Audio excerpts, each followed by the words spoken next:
All right, y'all, we're going to go ahead and get started as I think probably we'll have some other people that are joining us in the next few minutes, but I'm going to go ahead and get started because I want to make sure that Cliff has enough time to get all of his content in.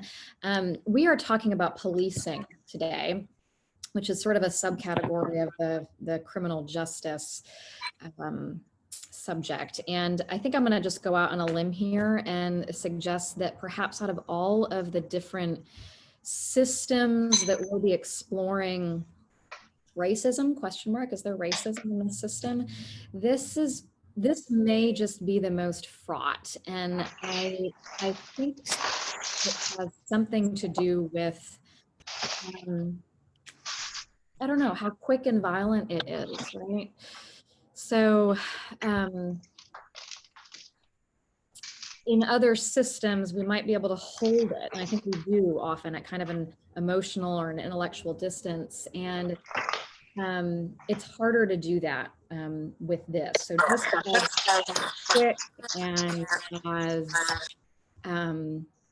violent and permanent, right, as racism in policing can be, I see our reactions, whatever they may be,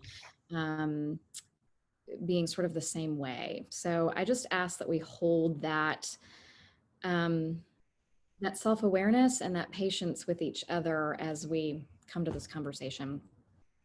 Our teaching team talked about how this class feels a little bit different, and it feels false to begin anywhere other than centering the people that really are the reason for us even coming together and talking about anti-racism and the importance of this work this fall. So there are people whose names are on the tips of our tongues. We know their faces, even if we didn't know them.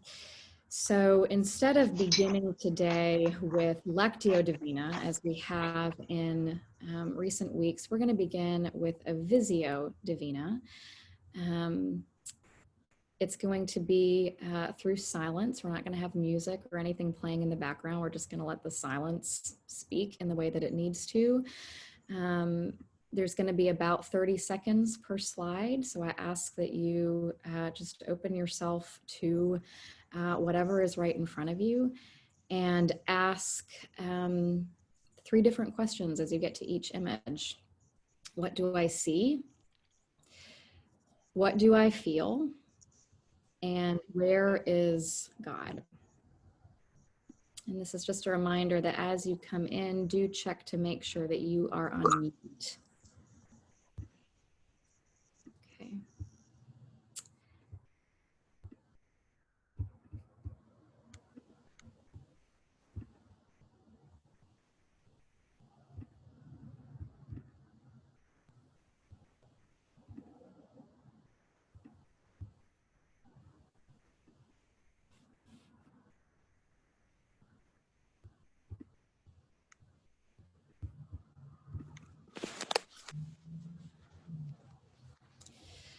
Let us pray. Oh God, help us to see. Help us to see ourselves and our siblings as you see us. Be present here with your comfort and with your challenge, all for your love's sake. Amen.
Sadness, fear, grief.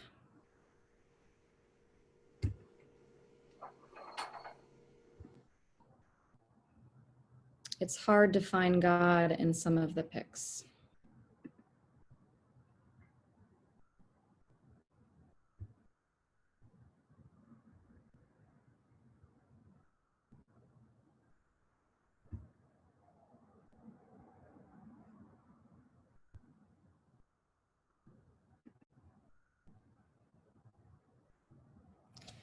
I see God in the lamenting.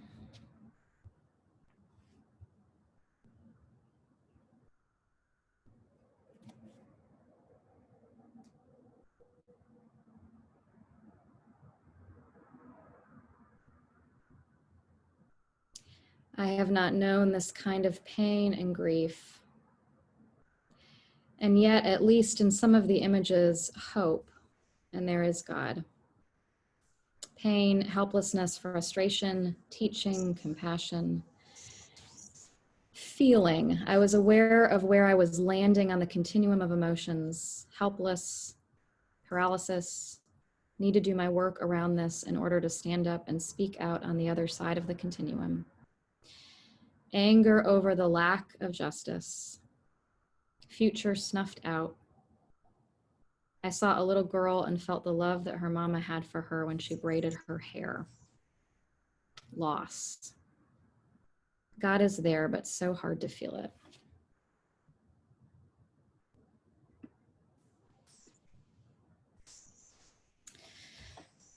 Thank you all for taking this time. Cliff, I'm going to hand it over to you. Okay, thanks, Sarah. Good morning, everybody. Good to be with you Again, I wanted to do a quick recap of last week. I've got 27 minutes to address racism in policing, and I'm going to move pretty fast. I want to introduce some concepts and ideas, and hopefully maybe use this as a place to start longer conversations, because we can't do any of it justice today. But remember, last week we talked about the notion that white people prefer order to justice. And this is really something I've been thinking about a lot, and something I believe is really true for so many of us. And it's true not just for those people far away, but when we think about our own lives, and even the way that the church orders itself and the church lives in the communities where we're located. This notion of preferring order to justice, I think, is important to keep in mind. And I think it's particularly important when you talk about policing. We talked about the status quo and the fact that people are holding on to the way things are because we enjoy power and we enjoy position. We talked about the historic use of the criminal justice system as a political tool to appeal to certain segments of the population. And then we talked at length about the disproportionate impact of our system of mass incarceration on communities of color. As I did last week, I want to give you just a little, a brief insight into my perspective on this, because I am a part of it. From the ages of 26 to 31, I was a federal prosecutor during the Clinton administration. I have worked with law enforcement. I have tried cases as a prosecutor. I have sent people to jail, and I have a very clear recollection of sending, in particular, one young African-American man to prison for a drug deal that seems incredibly insignificant. But I did try that case. I will note that I tried one and I quit and said I wasn't going to do that anymore, but I have done it. And so I've been a part of it, and I have been worked with and around law enforcement. And then I was have been a criminal defense lawyer for a very long time. I want to start with something. I wanted to give a history of policing, and there was nothing I could say that was any better than this one very short video I want to share with you guys. So again, if somebody can give me the heads up when they can, the thumbs up when they can see the screen and hear the video, that'd be helpful. Sarah, I can see your face. Can you see the screen? Let's see if this works. Hi, I'm Rand Abdel Fattah. And I'm Ramteen Arablouei. We co-host NPR's history podcast, Throughline, to help give some historical context to the police killing of George Floyd and so many other Black people in this country. This week, we're bringing you the deep history of policing in America.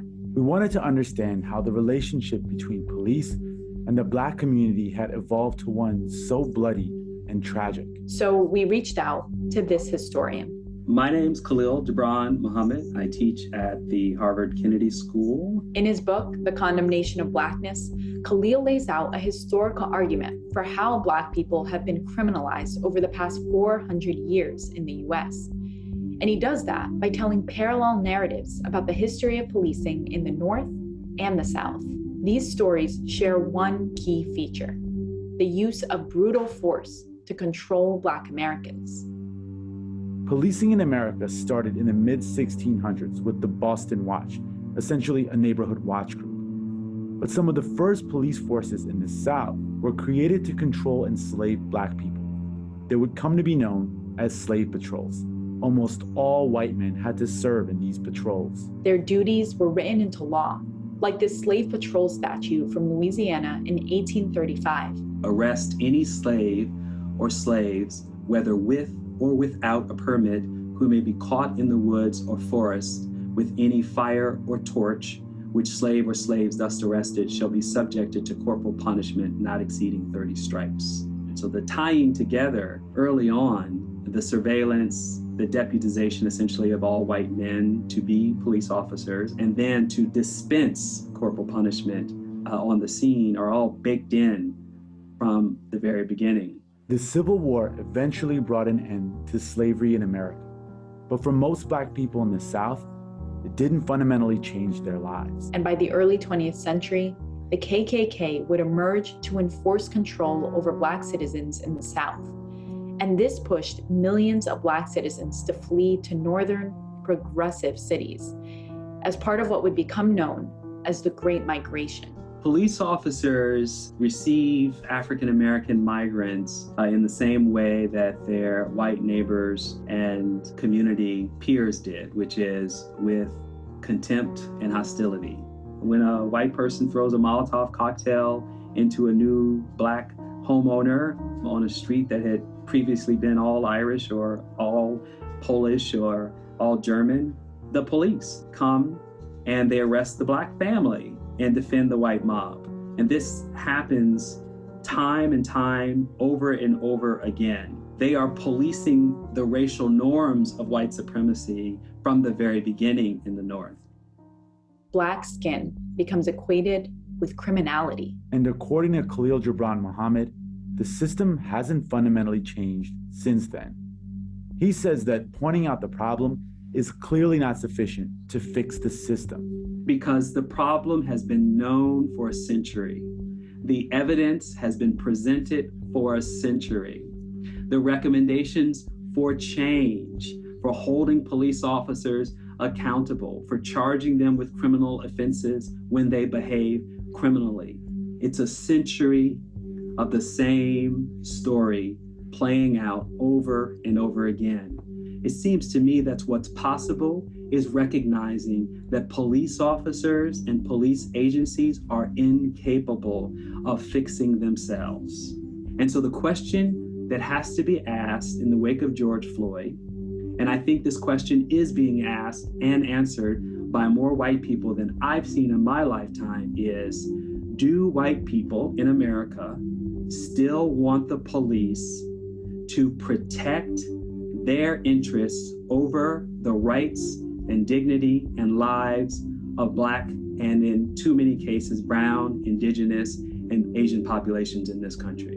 Our whole country is waiting to hear the answer to that question. That was historian Khalil Gibran Muhammad. I'm Ramtin Arablouei. I'm Rand Abdel Fattah. You can listen to this full episode of NPR's Throughline wherever you get your podcasts and at npr.org. So remember last week I talked about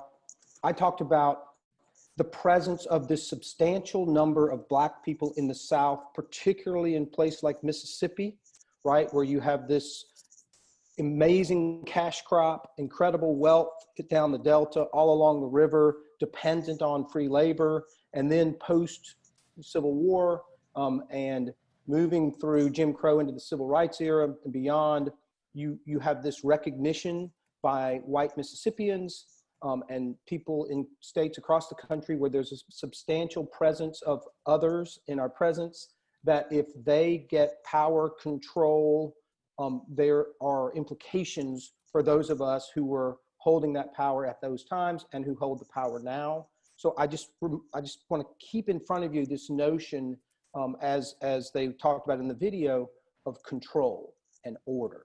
Control and order. And I thought the question that Khalil Gibran Muhammad posed was worthy of repeating. And I would ask you to kind of consider this as an overlay to all the things we're going to be talking about today. Do white people in America still want the police to protect their interest over the rights and dignity and lives of Black, and in too many cases, brown, indigenous, and Asian populations in this country? So I'm gonna pull up my PowerPoint.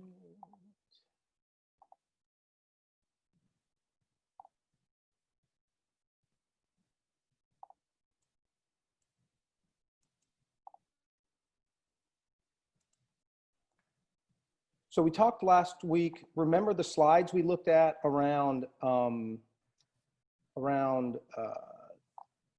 our incarceration rates in the United States?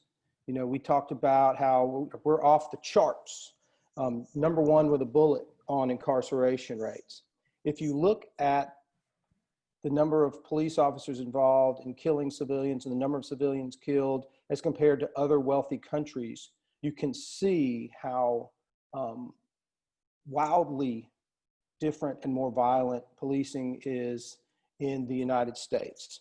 And so when you look at incarceration rates, you look at the rates at which police officers are killing civilians as compared to other countries, I think we have to ask the question, what is it about the United States? What is it about our system, our structure, our people that lead to these, stark, clear realities regarding our criminal justice system and the extent to which we are very long sentences, disproportionate impact on people of colors, and violence. Now, the one thing, that people have been asking in the context of this,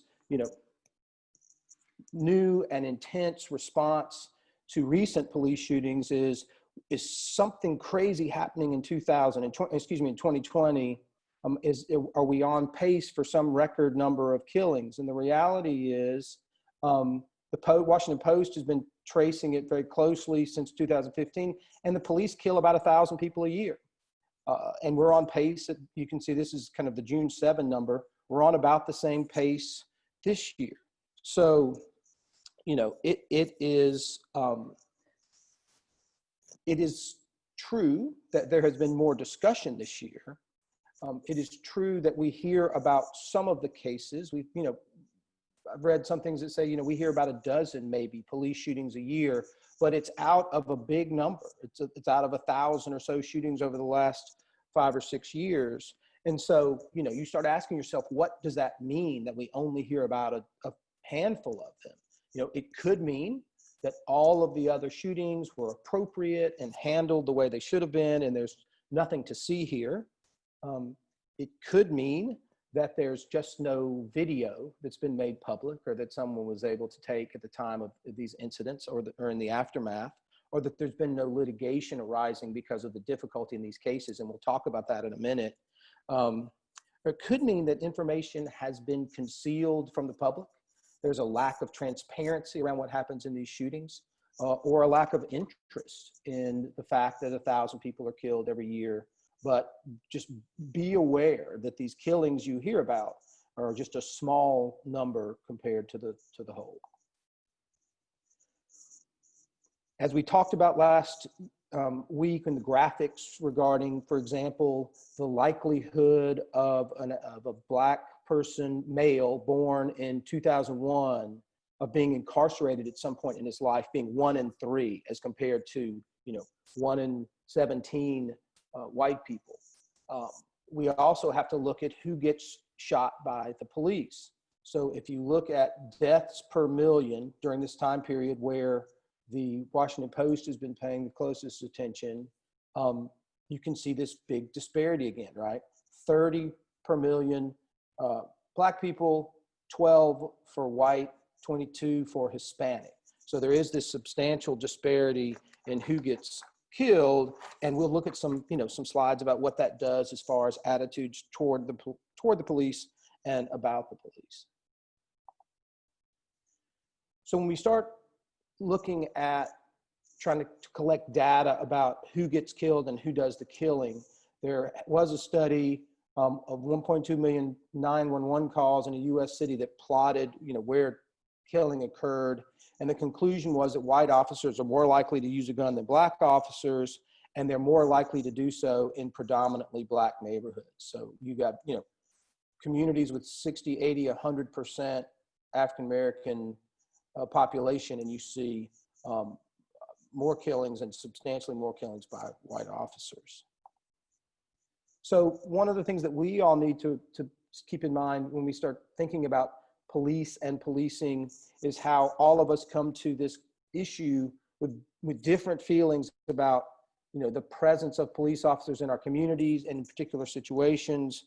And what we know is that, for example, with white folks, only 22% feel less secure when a police officer, you see a police officer. 60% of Black people feel less secure.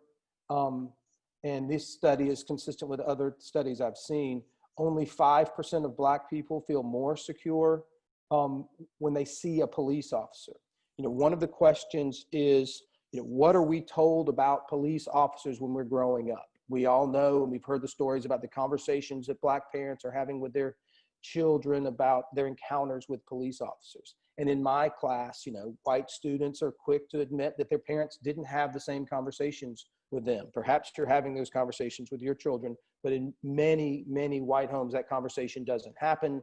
And in many Black homes, that conversation happens about what do you do if you get pulled over by a police officer. So we ask about what we're told about the police growing up. I think perhaps more importantly is what are police officers told about us and others when they were growing up, right? These concepts of Black criminality and, the question I asked last week about, who are the people that we fear? So when you talk about confidence within groups that have a great deal or a fair amount of confidence in police officers, you can see overall this big disparity. 84% of white people have a great deal or a fair amount of confidence in police officers, only 56% of Black people. And then in younger communities, you're talking, about half of people don't have confidence in police officers.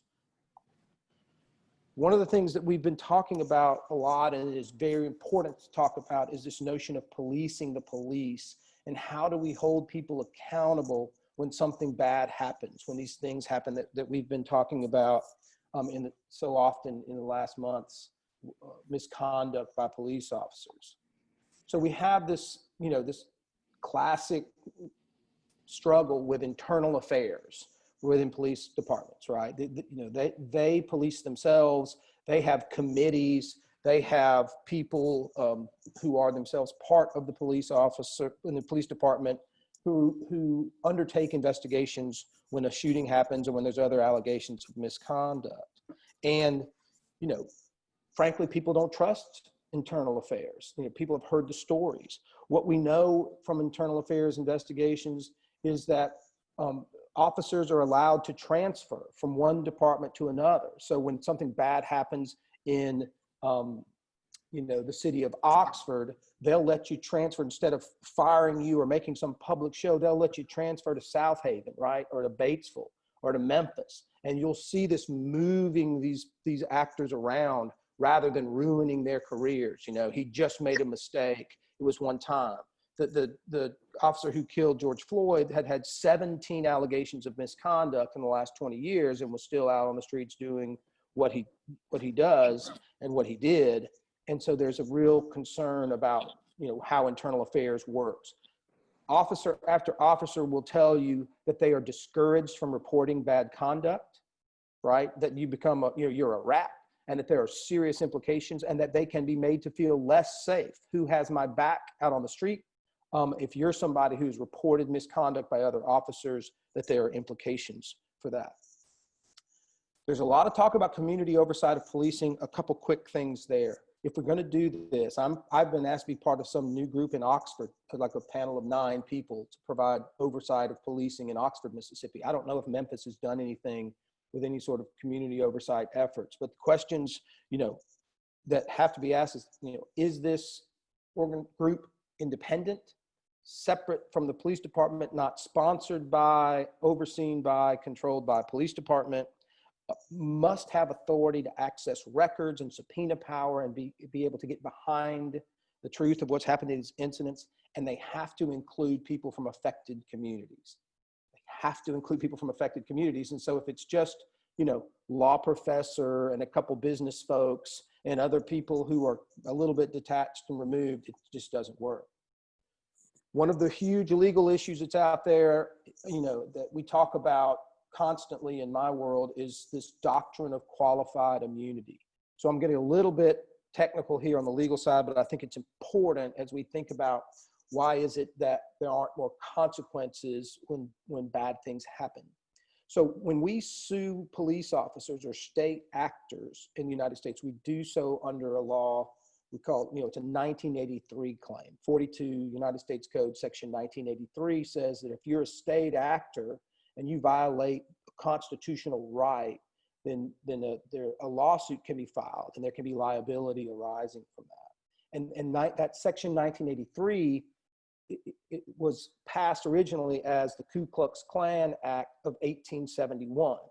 And that's really important because when you look at the language of the statute and you look at this 1871 drafting, and more importantly, when Supreme Court justices do, the doctrine of qualified immunity ain't there, right? This is not a statutory defense. Qualified immunity is a judicially created doctrine that says, okay, we can't subject these police officers to a bunch of litigation. You know, the goals and objectives make some walking around sense, right? Like, we don't want police officers, every time they're in a split second, decision-making situation, they've got to worry about liability. They've got to worry about whether they're going to be sued. People who decide whether they're going to become police officers are worried about liability, so they don't take on the job, right? So we're going to create this protection around them that limits liability, that kind of culls out weak cases, and we're going to undertake this analysis. The first question is, has a constitutional right been violated? Right? Is what the police officer did beyond that which the Constitution allows? And in many instances, under the qualified immunity analysis, that question gets answered yes. But here's the rub.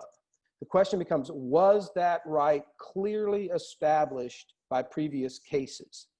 And clearly established has grown into this kind of beyond doubt, that there was the same specific context and the exact same particular conduct. And if there's not an appellate level decision with the exact same facts, that case gets thrown out. So in a not so old case, the Mullenix case, it was a situation where a guy was speeding from the cops.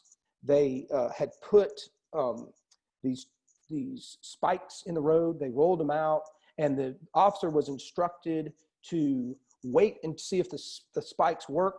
Don't shoot in the car. He's on an overpass, has a rifle pointing at the car.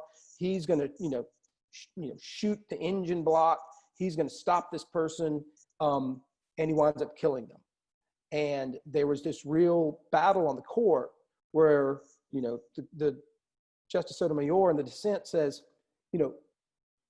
you're told that you shouldn't shoot. You've asked and been denied. There's another method of stopping this person that's already been set up, and you shoot into a car and you kill a person. Clearly that's a problem. But the majority says, well, here's the thing. We've never really had a case where a person was evading cops after twice being encountered. A person was driving over 70 miles an hour. There were spikes in the road. He called ahead. That scenario has never been a part of any particular case. And because it doesn't meet that level of specificity, the general notion that you shouldn't shoot into cars when somebody's coming toward you and there's a bunch of other police officers prepared to stop this person in another way just isn't clear enough, right? So we lose a lot of these cases on this doctrine of qualified immunity. So I don't know, Sarah, were you able to send out the Jamison case to folk? It was in the adult ministry newsletter. Yeah, I'm not sure how many So were if you able. have, so this is Judge Carlton Reeves. Carlton is my former law partner and one of my best friends. We talk multiple times a week, and Carlton wrote a real tour de force of an opinion about qualified immunity. Really walks through the doctrine in a thoughtful way, and it got millions of hits, and it really goes at the doctrine of qualified immunity and basically says, that it's creating this shield that's almost insurmountable.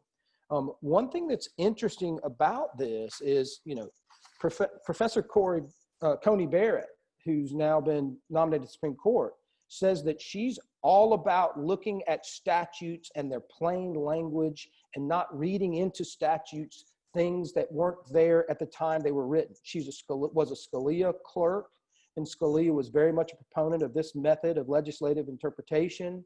And judicial immunity is not in Section 1983. So it could be interesting to see, Professor Coney Barrett, perhaps Justice Coney Barrett, taking on qualified immunity alongside Justice Thomas, who said the same thing, that he wants to take another look at qualified immunity, and certainly, Kagan, Sotomayor, and others who've expressed concern about this doctrine.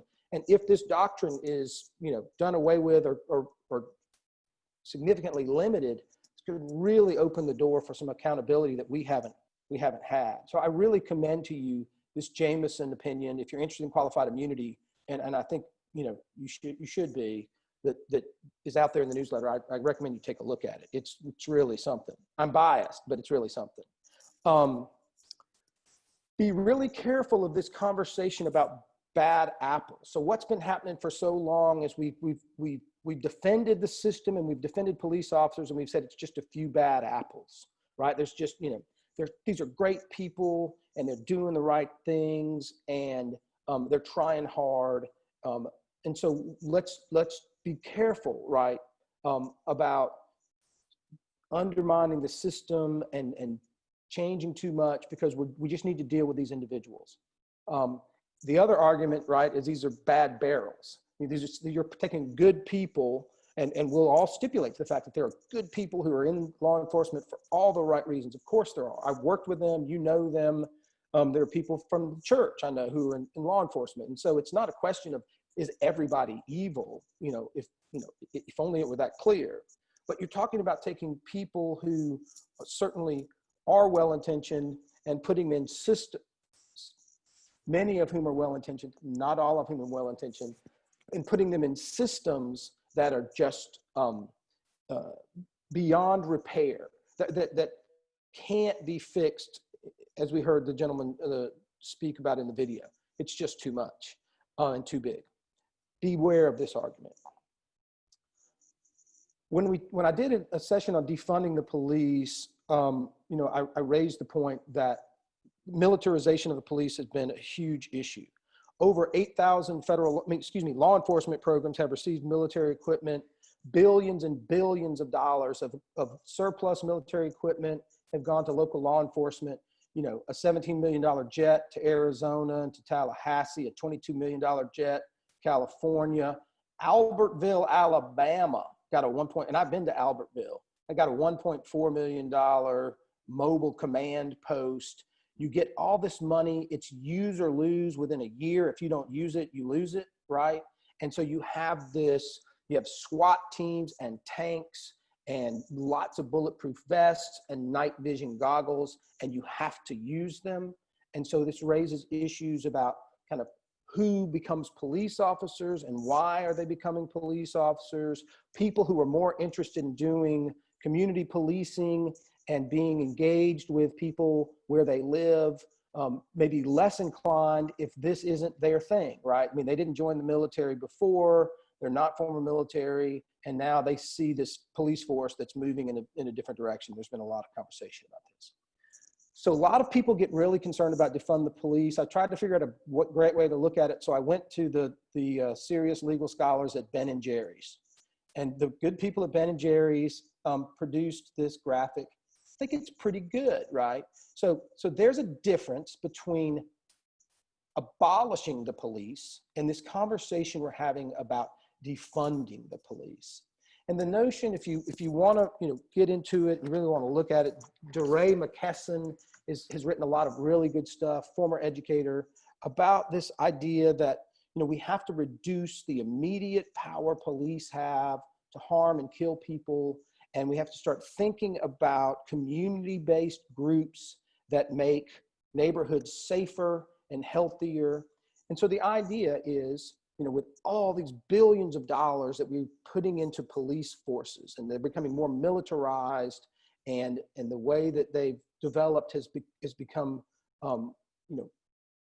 dangerous and violent, and is not particularly successful in a lot of areas. And you think about what it is that police are asked to do these days, right? I mean, they're asked to be, mental health counselors. They're asked to be social workers for homeless communities. They're asked to be domestic dispute counselors, drug and alcohol addictionologists. They're asked to do a lot of things they're not trained to do.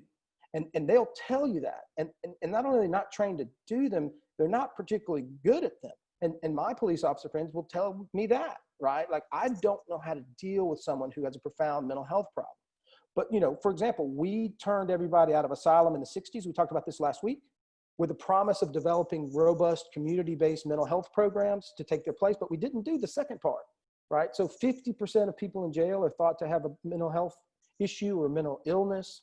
And so what if we took some of this investment, right? And this makes people really nervous, right? To have less money going to police officers. What if we put it in issues like, supported efforts around affordable housing, job training, education, mental health counseling, substance abuse, and had kept a police force that was more narrow in scope and in purpose, and dealt with those situations where there is imminent threat and danger, which is a very small part of what police deal with now, right? We have a lot of broken windows policing. And so it's a thought about a movement toward a world where we're dealing with underlying causes of bad behavior and not waiting to conk people on the head when we see the manifestations of systems that don't give people a chance to be successful. It's a big lift, very important conversation. And I thought Ben and Jerry's did a pretty good job. Hey, Cliff, we are at 10:24, just for your awareness. Okay. Conversations about community policing, that's where the trends have been. You know, you got to have police officers in these local communities and get to know people. Be careful about that, right? So because when you start talking about community policing and getting people in neighborhoods, just be aware that they're not equally distributed, and that conversation about over policing in certain communities is an important one. You know, which schools get policed, you know, MUS versus Central High, where you put police officers and you increase encounters. We talked about last week, you have an increased risk of arrests and an increased risk of violence. This is a false choice. Black Lives Matter versus Blue Lives Matter. Don't let police officers be used as a tool, as a political a mechanism for undermining Black Lives Matter. It's not either or, right? We don't have to say that I support police officers, so I don't support Black Lives Matter, or I support Black Lives Matter, so I don't want policing to be better and I don't like any police officers. This is being set up as a false choice, and I hope that we'll resist that, and perhaps that's a place where the church can be helpful. I was going to show a brief, hopeful video at the end about acts of solidarity to come out. I won't show it. It's lovely. You would have liked it. But I would just say that in the midst of all the ugliness, we have seen examples of people coming together in ways that give me hope. Police officers and protesters, conversations that have happened with community activists and people in power. So I think there's rays of sunshine and there's hope out there, and I'm going to stop there. Thank you, Cliff. I'm supposed to put you all in breakout rooms right now, but I do want to draw your attention just over to the chat. Cliff, there's been a little bit of chatter about, you'd asked the question about whether we had any sort of an independent review board in Memphis. And we do have the Citizens Law Enforcement Review Board, CLERB for short. And just for a minute, so that question isn't hanging out there, I'm wondering, Melissa Peeler, I'm totally about to put you on the spot. You can say no, you know how this goes.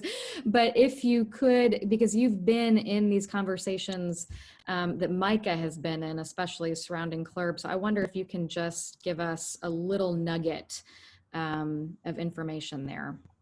I don't understand the whole history of CLERB, but it's a relatively, within the last 5 years body. I do know the person who was the chairman of CLERB who actually left because she was so frustrated. They don't have subpoena power. Not one decision that came down that they made or recommendations did. Is it Sheriff Bonner? Who's our police chief? Just can't think of his name. It's not county, it's city. Rollins. Thank you.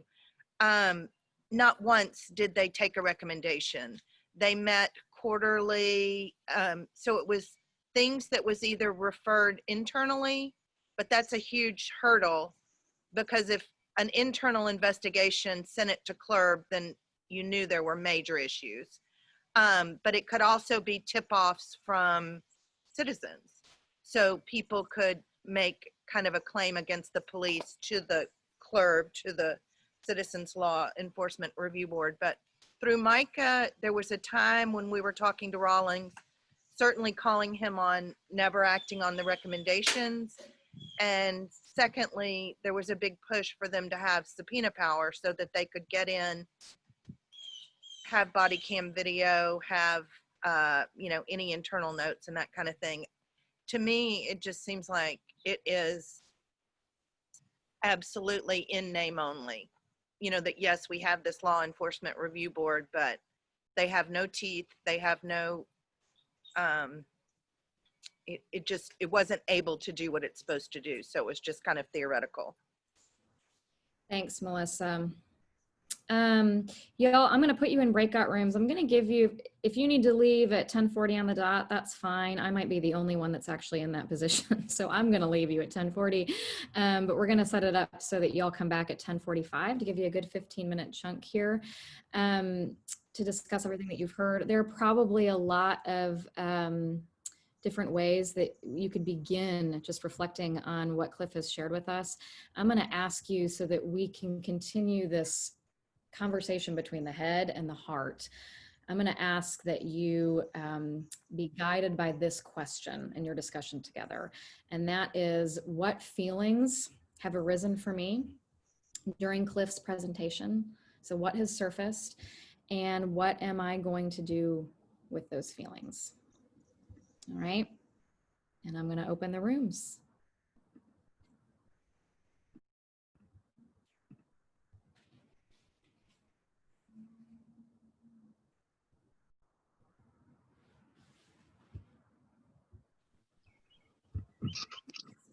Hello, Angela. Hey, everyone. Y'all, thank you, thank you, thank you, Cliff. Just very grateful for you and your presence with us. Y'all, thank you for continuing to show up for this. This is important work. It's an act of faith, and I'm grateful. If you go over to the chat, you can see that we've got a Sign Up Genius for the racial roadmaps. Next week, that's what we return to. Charles Key is going to be handed the mic, and he is going to share his racial roadmap with us. So those are key moments in his own life and his own upbringing that formed his thoughts around race and his own racial identity. And if you go to the chat or go to the Sign Up Genius, you'll see we have some others who have also signed up. Thank you to them. Steve Haynes and Jonathan Jones are the other two that have signed up so far.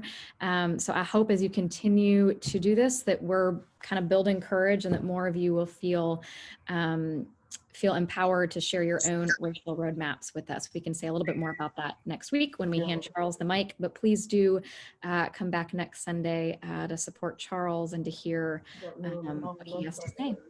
All right, y'all, I've got to run, but it's good to see you, and I'll see you later. Peace be with you.